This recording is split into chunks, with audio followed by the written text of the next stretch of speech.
philosophy is important tool or methodology for teaching. Philosophy is changed to modernism, postmodernism. And the postmodernism is that think about particular rather than universal. The thinking ability can be taught very early age. Teacher is the hero of history of any countries, I think.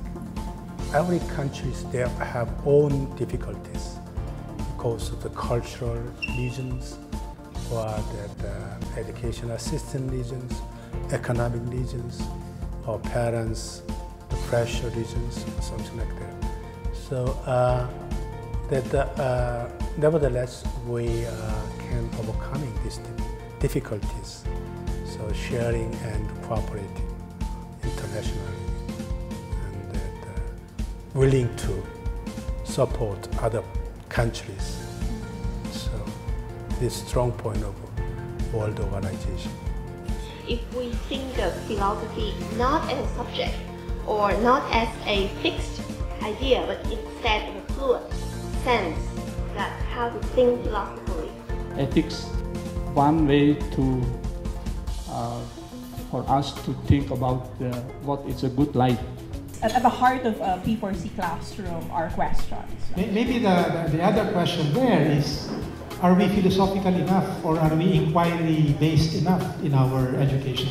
But when it really comes to P4C, I think, again, the spirit of it is exploration and understanding and appreciation. How can I tell if thinking is happening in my classroom? At the beginning of the session, they had because it is a language class, there was a lesson about grammar. And then after that, the teacher introduced the theme of friendship. And then there was a reading of the text, The Giving Tree. And then they divided into small groups, which were facilitated by the students themselves. And they put up the questions that came from the students. And they proceeded to discuss the questions that they themselves talked about.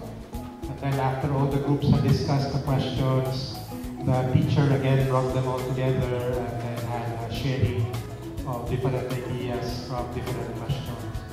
So it's really scaffolding also on the competencies of the children and not really forcing them to do it independently on their own, but really to start with a group first. And then that will really motivate the children. Again, first and foremost, as mentioned by Colleen and Eden earlier, the approach allowed them to develop self-confidence and really build on their self-esteem to face their classmates, to face a group of adults wanting to also learn the approach. I think Philosophy for Children is a wonderful program for children because it will help them to enhance their abilities in sharing their own opinion about what they have just been read about. I think Philosophy for Children is great because it helps us to focus our minds on a topic and let us express our feelings rather than keeping them inside of us. I wish that is happening also in Myanmar. We are trying very hard just to, tell the Ministry of Education that children are important. Children need to have a voice in education. All that.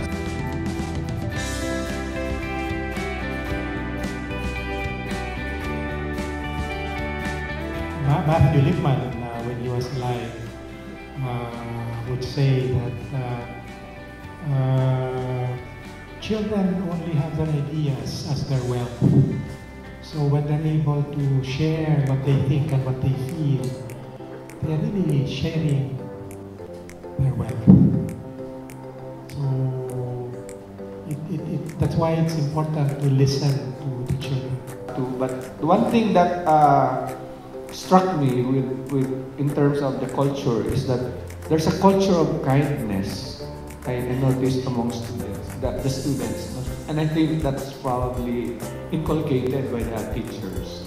So, and that's probably what caring teaching was about. So, thank you very much, children, for teaching us kindness. We will continue with this project. We hope that in the next years we will have more training in philosophy for children.